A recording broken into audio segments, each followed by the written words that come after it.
Good morning, everyone. Good morning. We're tweaking a few things as far as where the podium is versus where I stand, and hopefully it'll get better and better every week. If you're watching online, again, welcome to Berean Bible Church and Grace Life Church. We have a website, gracelifeunleashed.com, one word. YouTube is Grace Life Unleashed by Dave Sigmund, and Facebook is Grace Life Church and/or Berean Bible Church. Either one of them will get you there.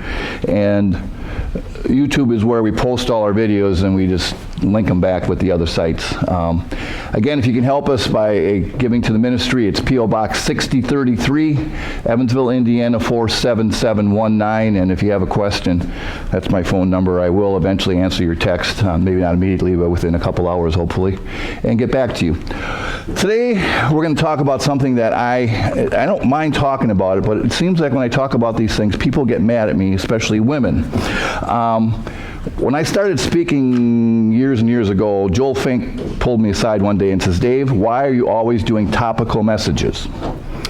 And I said, "Well, Pastor Fink, it's because I enjoy doing them, and that's why." He goes, "Well, eventually you're going to run out of topics." And I said, "No, I'm not." And he said, "Yes, you will." He said, "You have to learn how to preach verse by verse through books." And he said, "This is the reason why. Because then it forces you to discuss passages you would never discuss if you were doing a topic, because people think you picked it on purpose to talk about them." And I thought about that, and I went, "You're probably right, Pastor Fink." And he has encouraged me, and I started doing that, and that's really all I do now is more verse-by-verse type stuff. I still do topical stuff, but I've learned to do it. Today's lesson, if I was doing topical, I would never touch it. And you'll see why as I get into it. But to start out, what are little boys made of? Snips and snails, or what are snips? And puppy dog tails. That's what little boys are made of. And again, on the other side, what are little girls made of? Sugar and spice and all things nice. That's what little girls are made of. Now, we've all heard these through the years, and more than anything else, the purpose of that is to show you that men and women are different, okay? It's very difficult for a man to understand how women think. But it's very easy for women to understand how men think, okay? And you're going to understand that as we go on this morning, because we're wired differently, okay? Women are from Venus and men are idiots. Amen, ladies? Jennifer's over going, "Yeah, you've met my husband?" But and again, this is, I know this is funny and it's an exaggeration and things like that, but there's some truth to that in regards to how we comprehend things. And this is something I had to actually teach myself, because mostly I didn't really care how women think, because that's their problem, not mine. But yet, unless you learn to understand how other people are thinking, you won't understand their perspective, and you're never going to get it more than anything else. Winnie the Pooh. I love Winnie the Pooh. You guys notice I use him a lot. He used to go think, think, think, think, think. When he couldn't figure out what to do, he would pound himself on the head and force himself to come up with an answer. And really the answer is we need to learn how to think properly as we interact with people. Because if we're supposed to evangelize people, we got to learn to talk to them. We got to learn how to get along. And we have to learn how not to offend them so easily. This slide I like, because this is something that I think we need to just understand in regards to just, especially when you're younger, probably when you're looking for a mate and things like that. Men are physically strong, but emotionally they are very weak. Now again, this is a little more of it's a blanket statement. It's not totally true, but it's true in a sense, because it's true when compared to the other side. Women are physically weak, but emotionally they're very strong. And so each sex has its own strong point, but when it comes to interacting with each other, we need to understand how people are looking at things. Guys love to fix things, okay? I had somebody came up to me and they had a problem and they were complaining to me. And I says, "I will fix that for you." And because it happened to be a woman, you know what she said? "I didn't ask you to fix it for me. I can fix it myself." And I said, "Well, why are you telling me then?" "I just want to complain to you." "Oh, okay." But see, I'm like, "Oh, I'll fix that." Because guys like to fix things. Women like to vent, okay? And I need to understand that. And sometimes, guys, if you fix something for a woman, she gets mad at you. It's like, wait a second, okay? Here, life's a game of chess, not checkers. Now, the reason I say that is because, guys, we play chess, okay? In fact, I bought this. I keep this on my bookshelf to remind me of this. This is both games in one. It's chess and checkers, but you can't play them both at the same time, you know that? Different rules, okay? Guys tend to play checkers. It's very simple. Don't have to think a whole lot. You kind of just move one at a time. Women like to play chess. Now, again, I'm not talking about the game. You guys catch that transition? Okay. Women think like chess. Men think like checkers. Now, what is it about chess? Someone help me. What is it about chess that makes it strategy and you got to think ahead 2, 3, 4, 5 moves? Like, why? Well, that's a lot of work. You know. And again, women kind of play for the big picture and see things that are moving, whereas guys are like, I'm hungry. Let's go eat, okay? And they don't think things through. And again, this is not a negative, but it can be if you don't understand it, because you won't understand what's going on, okay? I was out to lunch with 4 people the other day, 2 guys and 2 girls. It was a long time, longer time than a couple days ago, probably a month ago. And the 2 women were talking. First of all, the best therapy in the world is time out with your friends. Going out to lunch with somebody where they're your friends, a lot of times you can just be yourself and don't have to worry about, saying things, and you can usually be a little more honest. So take your friends out to eat. But here's the point. These 2 ladies were talking about text messages, okay? Now, like, what about text messages? And they said, the way, and I'm listening to this going, this is not that difficult. And they're like, oh yeah, it is. This is really difficult. This is not that complicated. Oh, there's more in that than you think. And I'm like, it's a text message, all right? Guys, think like a woman, all right? If I text somebody, okay, let's say I text Denny, and it takes Denny 5 hours to text back, all right? Does that mean anything? Versus if Denny texts back in 5 seconds, does that mean anything? Now, from my perspective, you know what it means? Denny was busy. That's me playing checkers, okay? Now, what if I'm playing chess? Oh, Denny's mad at me. He doesn't care. He obviously has more important things than me going on in his life. See how you just like, what? And Denny might have just been busy. He likes to turn his phone on silent a lot, though, in case you're wondering. But anyways. Dog tracking app is on my phone. Yeah. So I don't do anything while it's... Oh, you were busy, and your dog is more important than I am. Yeah. Yeah. Where is that? Where is it? So Jennifer's calling you, and you're like, I'm sorry, I'm busy. I am not. Okay, you see? Now, Denny's playing checkers. I'm playing with my dog. And again, I'm a checkers guy, so trust me, I don't read anything into the fact if somebody doesn't text me back. But these women were talking, they go, oh no, it means a lot. If you write someone a paragraph and they just write back, okay, that means they don't care. And I'm like, what? And it's like everything is intertwangled and read into, and I'm like, this isn't that difficult. And they're like, oh yeah, it is. It's all psychological, and you can tell what's going on in someone's life. And I okay, there probably is some truth to that to use as guidelines, okay? But me and my stupid checker mind doesn't even care. But there's so much more there than I realized. This says here, your aunt died last week, LOL. Okay, now, this is funny because I'll tell you why in a second. And this is a mom and a kid. What? That's not funny. What does LOL mean? Laugh out loud, okay? Yeah, I know, LOL. I said LOL. That means laugh out loud. And the kid goes, oh, I thought it meant lots of love. So the original quote was, your aunt died last week, lots of love. But what the kid was really, or the mom was really sending was laugh out loud, like, ha ha, and Betty died, ha ha ha. And she goes, I sent that to the whole family.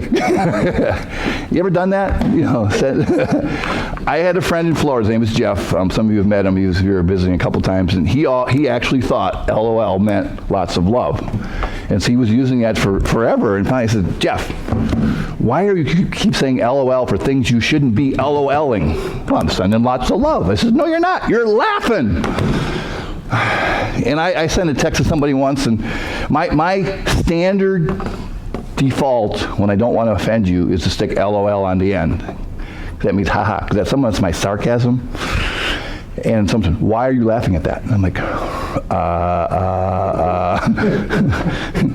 quit reading into everything, because text messages don't show your facial inflections and stuff, and whether you're laughing or smiling or serious or angry or mad, and it's difficult. That's the negatives of text messaging.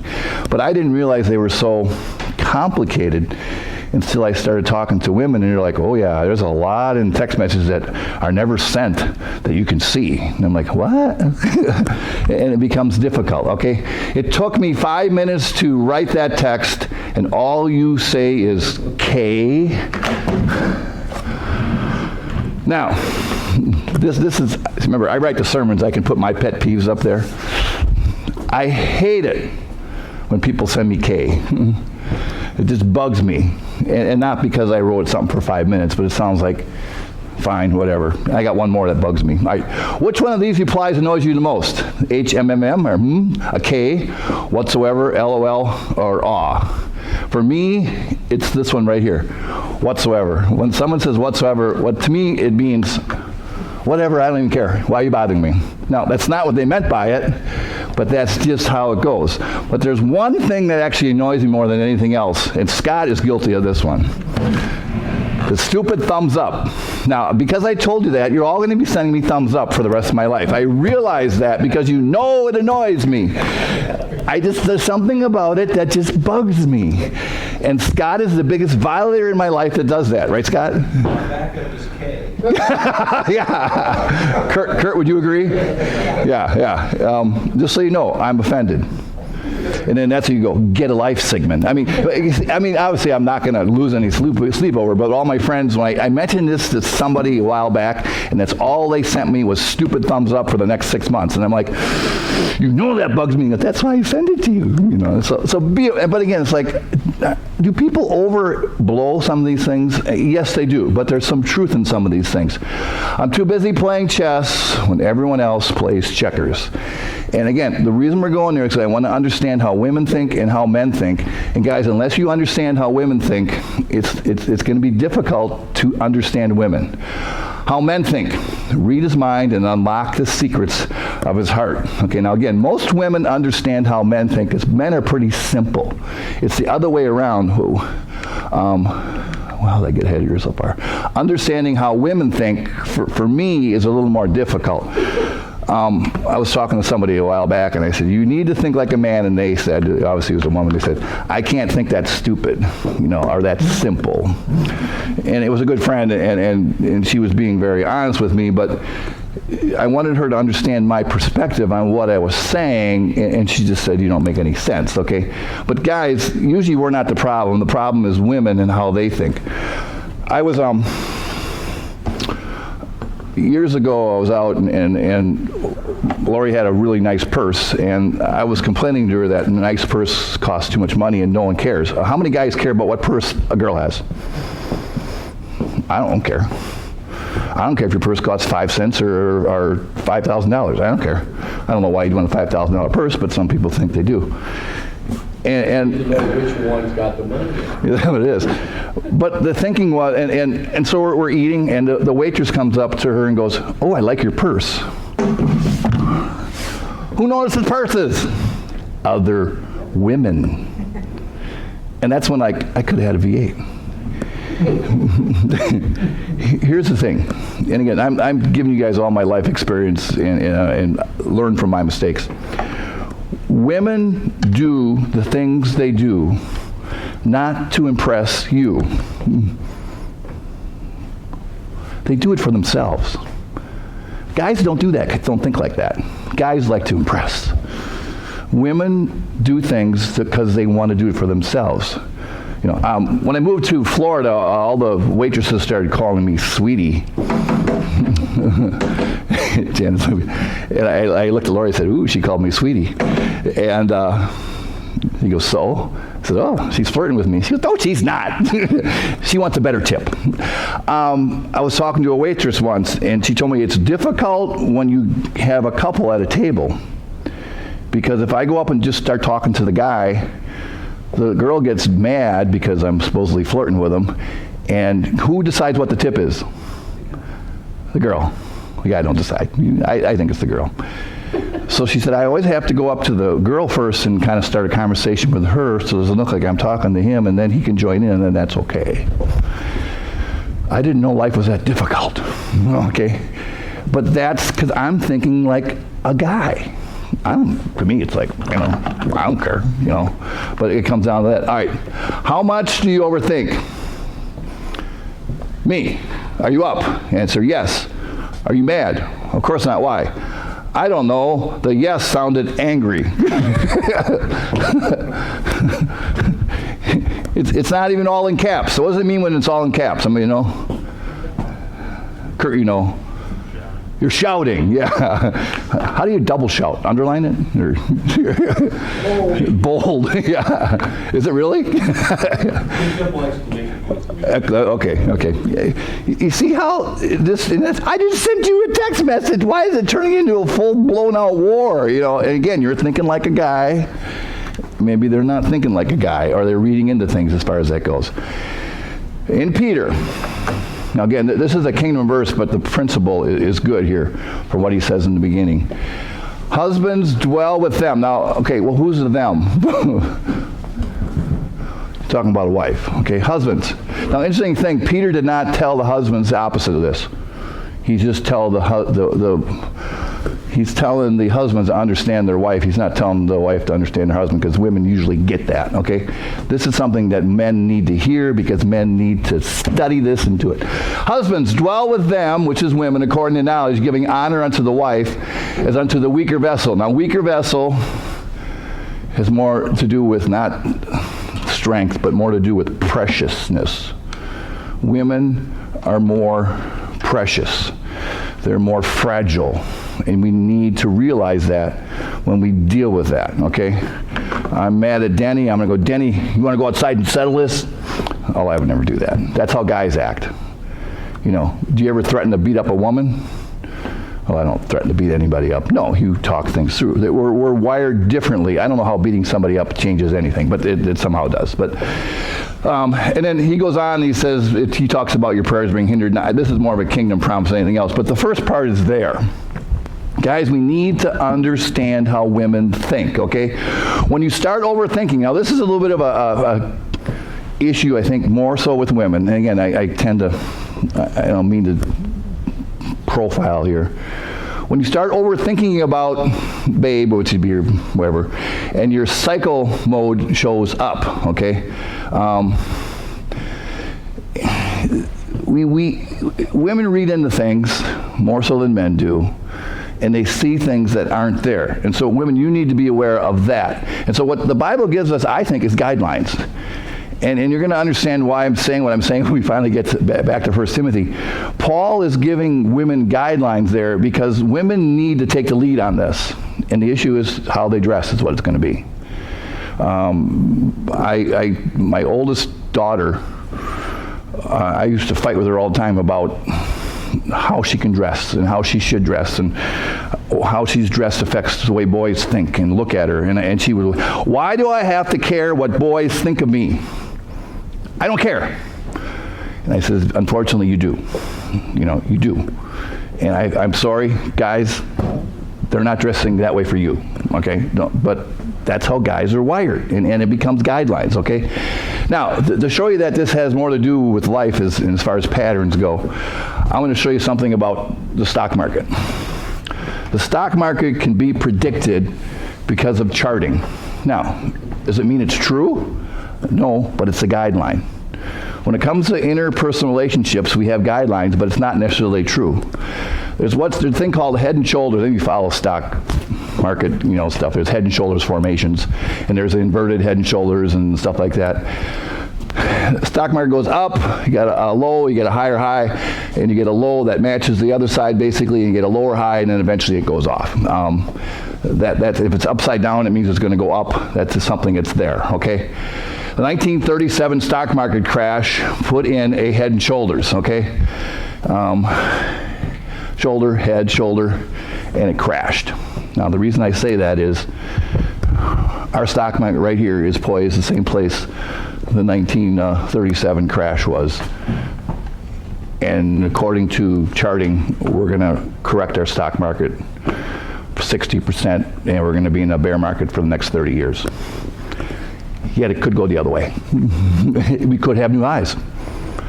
But this could happen too. Now, I see this is because that's what charting tells you. It kind of gives you an inside picture of where things are, okay? And that's where we are right now. We're ready to go kaboom. It's just a pattern, okay? And then they will find a reason why it went down and make the news fit the pattern. Because everything's there already. You know, if the stock market would correct by 25% tomorrow, would the same news they gave you last week apply? Yeah. Well, why didn't it go down last week? I don't know, we were in a Christmas rally last week. Well, why do we have a Christmas rally? Oh, it always builds up at Christmas. And it's like, no, you see what I'm saying? Patterns show you general terms, and that's it. So we have guidelines. That's all we're dealing with is guidelines. But there's guidelines when it comes to grace, and there's guidelines when it comes to relationships. Paul is giving us these guidelines because he wants us to understand better. Proverbs 6, this is Solomon, the wisest man that ever lived. You know what Solomon's weakness was? Women. Wisest man that ever lived, and he couldn't understand women. He's writing Proverbs to his kids going, kids, let me help you understand women, because I couldn't, okay? My son, keep thy father's commandments and forsake not the law of thy mother. Bind them continually upon thine heart and tie them around thy neck, which just means just keep scripture in your face, kids, okay? When thou goest, it shall lead thee. When thou sleepest, it shall keep thee. And when thou awakest, it shall talk unto thee. For the commandment is a lamp, and the law is light, and reproofs of instructions are the way of life. Now again, he lived under the law, and you need to understand that. Solomon was physically punished by God because of his mistakes in regards to women. It cost him, okay? To keep thee from evil women, okay? So, keeping your head in the Bible in the sense, the commandments, and we want to keep you away from evil women. Can women use their powers over men for evil purposes? Yes. Yeah, Jezebel did with Samson. Was it Samson? Who was Samson? Who was Samson's? Delilah. Oh, Delilah. Okay. Well, anyways. Here's the issue. From the flattery of the tongue of a strange woman. Do guys misinterpret what women say? Sometimes if a woman wants to control a man. Checkmate. Yeah. She's playing chess again. And guys are so dumb they don't get it. That's just the way guys are wired. Now, but we can learn to understand that. I talk to people you're never going to meet, and they're never going to come to church. But I was talking to a guy who was on drugs. Okay, seemed like a nice guy, and he said his drug of choice was cocaine. And I went, "Oh, that's an expensive drug." He goes, "Yeah, that's an expensive habit." And he just dumped this on me. I had talked to him a few times before. And you know what I said to him? I said, my concern is, you know that a lot of cocaine has fentanyl in it. You guys know what fentanyl is? It's something they cut it with that actually, there are more overdoses on fentanyl than there are any other drug between 18 and 40. It's something they're putting in drugs to make it better. But people are overdosing on fentanyl when they're not wanting to, as far as drugs go. And he goes, no. My drug dealer told me he doesn't put fentanyl in his cocaine. Now, as a guy, my reaction is what? I believe him.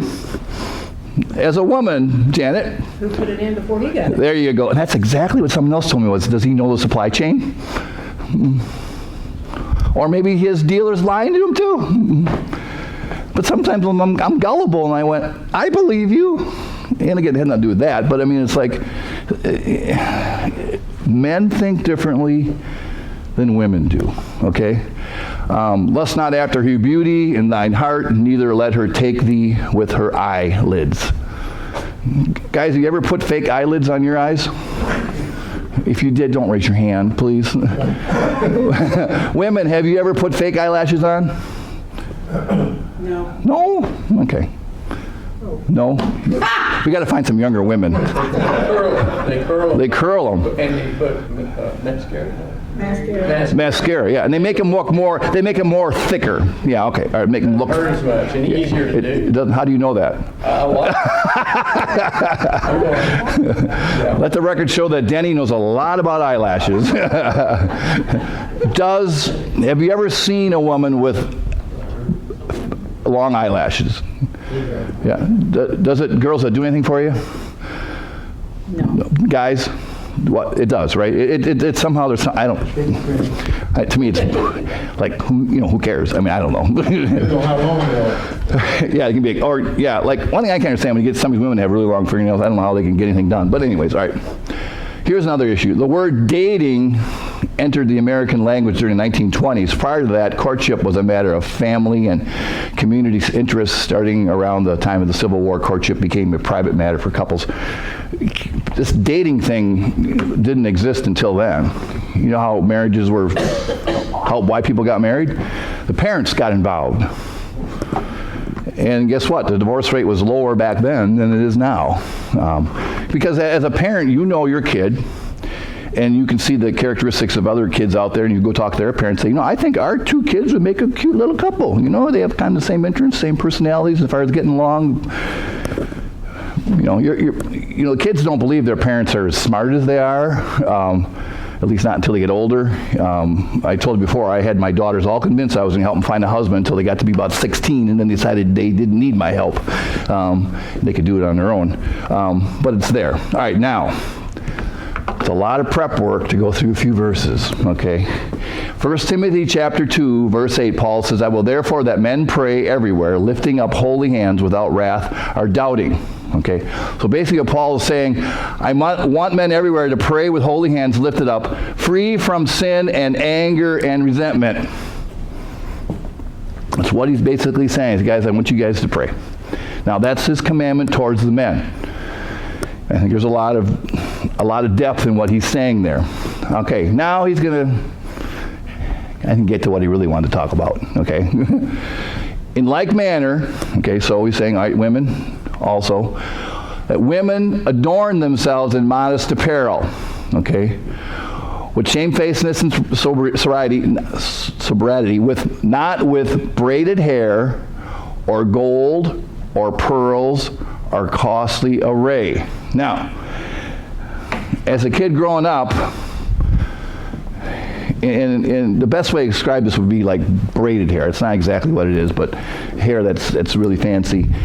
Are you allowed to wear gold or pearls or costly array? Is that what Paul's saying? Like women should wear sackcloth? And the answer is no, that's not what he's saying. Okay?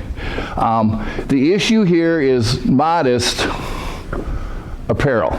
Now again, women do not dress to impress men. Now, they might want to impress their man or whatever it is.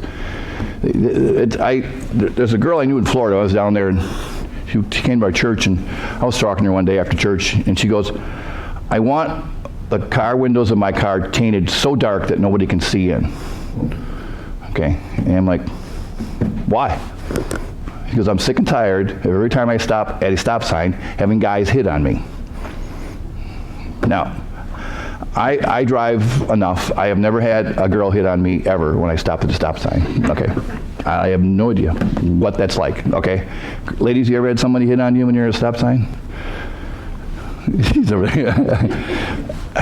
Guys, we're pigs, okay? And we need to grow up, okay? But the problem here is... Amen. That she amens, okay?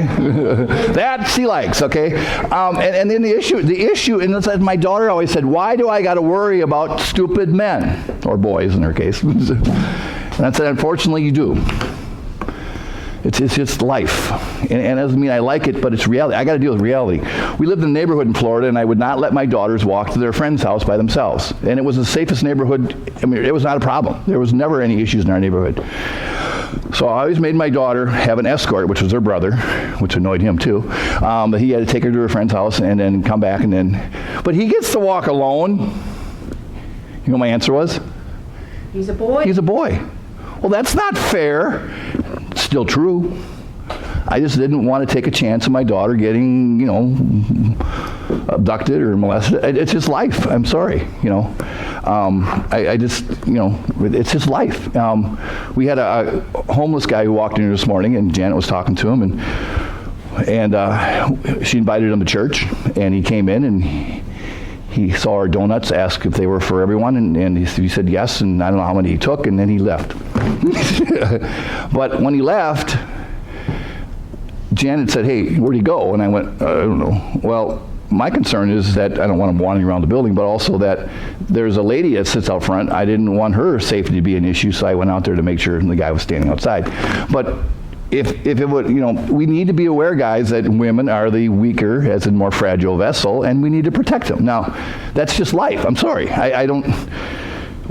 At dark, you don't want to be walking around, even if you live in a safe neighborhood, by yourself. When we lived at the parsonage for a while, and that's not a good part of town. I shouldn't use the example. I would not let my kids walk to my girls walk alone to the drugstore, which was only, a quarter block away? You could even see the drugstore. I made Brad at the time go with his sister, even in the middle of the day, okay? Because that's just life, okay? And so we need to be aware of certain things going on there. But women, you guys need to, and I hate to do this to you, but you need to be aware on how men think. But that's not right. I know. It's true, though, okay? It's true, okay? And the reason Paul uses these words isn't because he has something against gold. That's how the prostitutes dressed. He says, don't look like a hooker. That's basically what he's saying, okay? It doesn't mean it was bad dress. It just identified with the wrong group of people, and he didn't want to go there, okay? Now, 1 Corinthians 7. Paul here is talking about a dating relationship in the sense where the parents are involved in who and what the daughter marries. Because really, the dad had full control. If daddy did not want the daughter to get married, guess what? The daughter never got married. Like, what?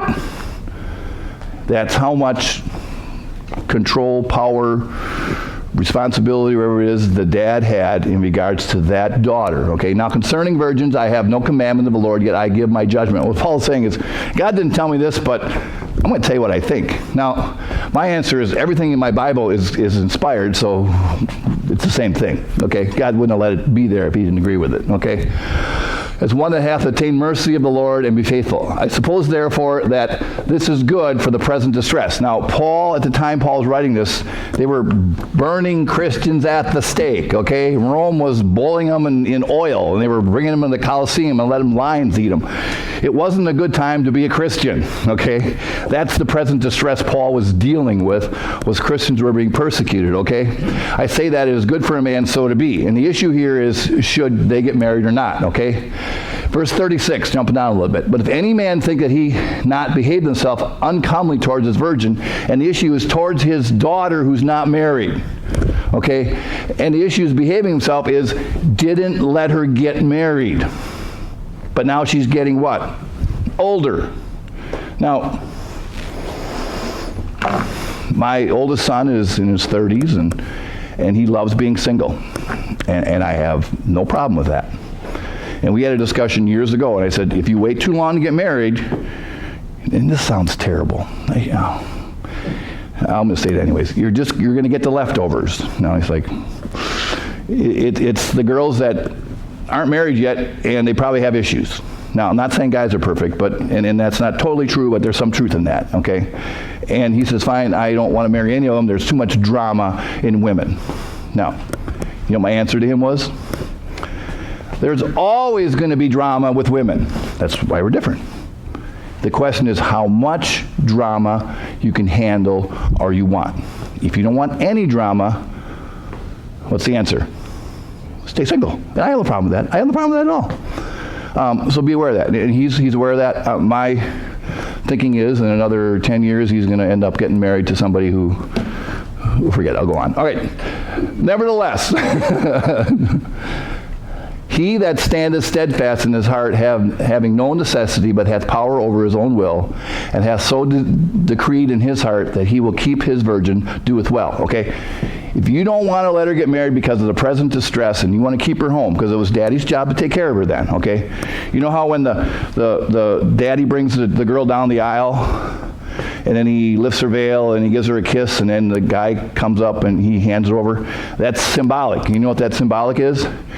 She's now your problem. That's what that means, okay? Like, really? Oh, there's so much symbolism in weddings you wouldn't believe. But that's what that means. Here, your problem, not mine, okay? And the situation here is if daddy waits too long, she's not going to find anybody to marry. Whose problem is it? And Paul is saying, so then he that giveth her in marriage doeth well, and he that giveth her not in marriage doth better. He's saying, as far as I'm concerned, they get married, they're just going to have so many problems because of the present distress. Now, having said that, isn't there always a present distress? Yes. I mean, I remember growing up going, the world is overpopulated. Why bring kids into it? And it's just going to be terrible. We're going to run out of food. And right now, is there a present distress right now? Yeah. What about going into World War II? Or in the middle of World War II? Was that a present distress? Do you want to? So I guess pick your distress. If you're looking for an excuse not to get married, I think you got one every time. If you're looking for a reason to, and again, Paul says, whatever. All that grace does is gives us guidelines more than anything else, all right? So Paul goes on in 1 Timothy. Let the women learn in silence with subjection. Now the issue is women are wired differently than men. And God wants men in charge in church. And the women are like, but they're not doing it. So what happens? The women fill the voids. And that's why we have so many women involved in church leadership, because the men have not done their job. God is saying, women, let the guys do their job. Which means you might have to sit down and be quiet. Okay? But I suffer not a woman to teach, nor to usurp authority over the man, but to be in silent. Okay? And it doesn't mean that she's not important. It doesn't mean that she doesn't have an opinion. Sometimes her opinion is better than the guy's opinion. It's just working within the guidelines that God has given us, because men are wired differently. And honestly, men can be intimidated by women. Shame on us, guys. Okay, now here's Paul's reasoning. For Adam was first formed, then Eve. Okay, God created Adam, then he created Eve. All right. Verse 14 is the kicker. And Adam was not deceived, but the woman being deceived was in transgression. All right, this goes back to Adam and Eve, Garden of Eden, the tree of the knowledge of good and evil. Who ate first? Woman. The woman. But God is saying she wasn't, the woman was deceived and Adam was not deceived. You know what that means? Satan was able to trick the woman. But Adam knew exactly what he was doing. So who's God holding accountable? Adam. Okay? Well, that's not fair. Who gave Adam the fruit? Remember? Eve did. And he was so stupid, he listened to her, right? Men can be gullible. Now, that's not a cut on women. It's not even a plus on men. It's just the way we are. You take the two personalities, you put them together, you have a perfect union, okay? That's why it's always a good idea, before you get any stupid ideas, guys, to bounce it off your wife. I always was saying, I have more slides that you guys don't see. And I used to always have Lori look at them, and she always goes, if you have to ask, the answer is no. She's right. Okay, and that's the issue, because I'm like, oh, this is so good.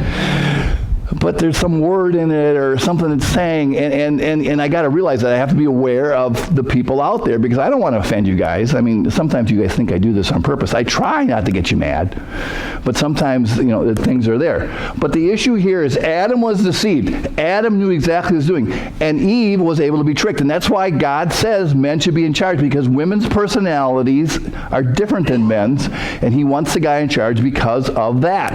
And that's why I am not a big fan of having a woman president, okay? That's just because I think the same principle probably applies to being president. That's just me thinking out loud, okay? Now, this is interesting. Verse 15. What Paul is saying is, women, I got a better job for you. I don't want you to be in charge of church leadership. I got something better for you, okay? Notwithstanding, she shall be saved in childbearing. Now, does that mean that the more children you have, the more likely you're going to heaven? That's not what I'm talking about, So if you don't have any children, you're not saved, ladies? No. The issue is women are better suited. Their personalities are better in raising children, taking care of the home, being involved in that. Why are there more lady teachers than men teachers? You guys know that? Why is that? Patience. Why are there more lady nurses than men nurses? Tradition. Well, you guys are thinking way too checkery. But what about women personality? They're better at nurturing, okay? Am I getting too close to the camera? Like, Dave, go behind the podium where you belong. When my kids would get an owie, they never ran to me. Because what does Daddy say when the kid has an owie? You can't even see. Suck it. You're not even hurt. Suck it in. Mommy goes, oh, let me kiss it. Let me put a Band-Aid on it. And you want a cookie? It's moms are better than that. Now, that's why we need to have both sexes in the house, okay? Otherwise, you turn your boy into a wimpy little boy, and the guys can kind of like whack it out of him, okay? But that's why the both sexes need to be there. That's one of the problems with a single family household is we end up with kids that tend to be more warped towards one side because that's all they're around. And usually it's mom. So when Paul's, he's saying, hey guys, this is not a cut. I got a better job for you. Women, I want you guys to be in charge of raising the family. And even as you get older, you're going to have grandkids to have an effect on. It's kind of like a second chance, okay?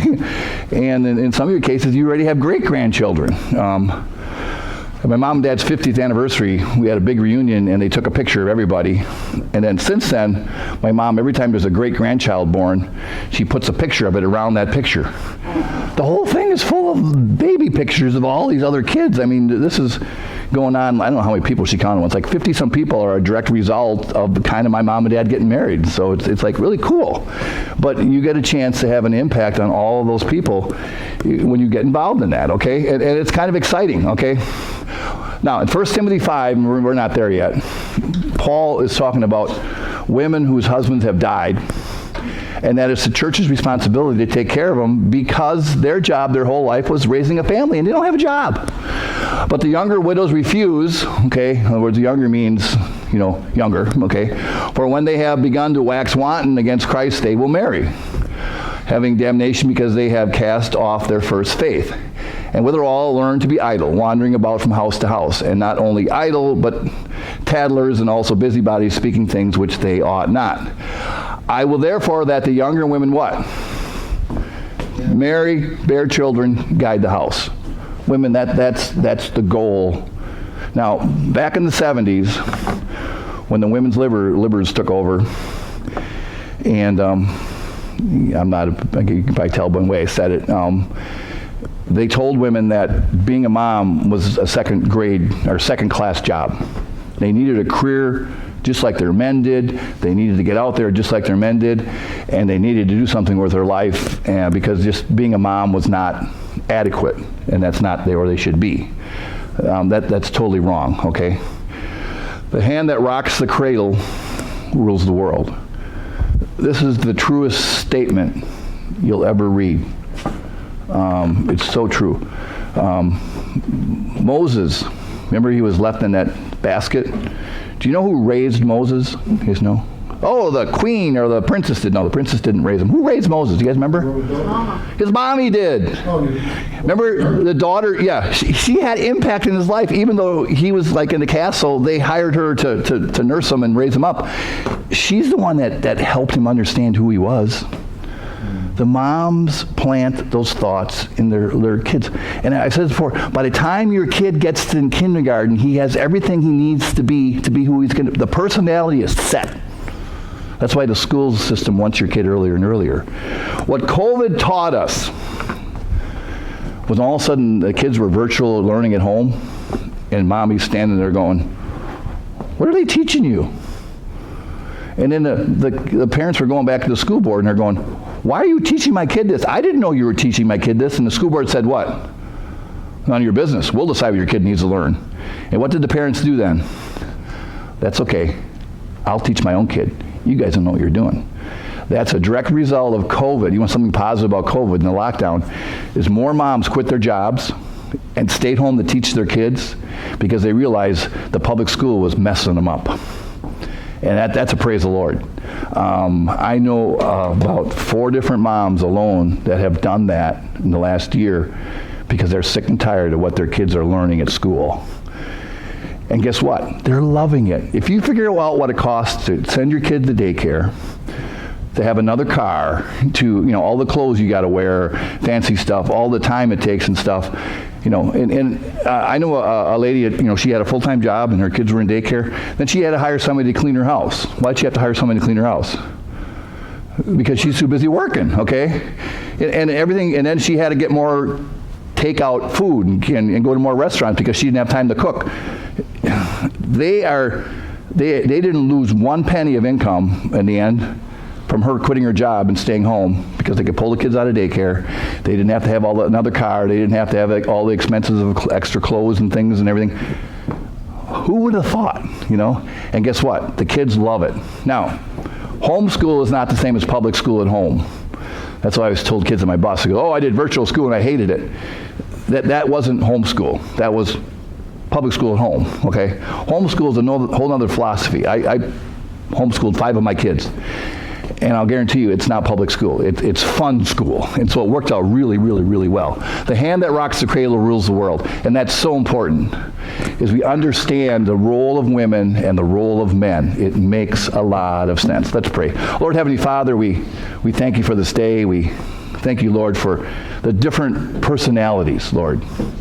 As we understand men and we understand women, not to pick on one or not pick on the other, but Lord, to understand each other, we have to realize that you made us different, and we have to get along with each other. We pray this in your name. Amen.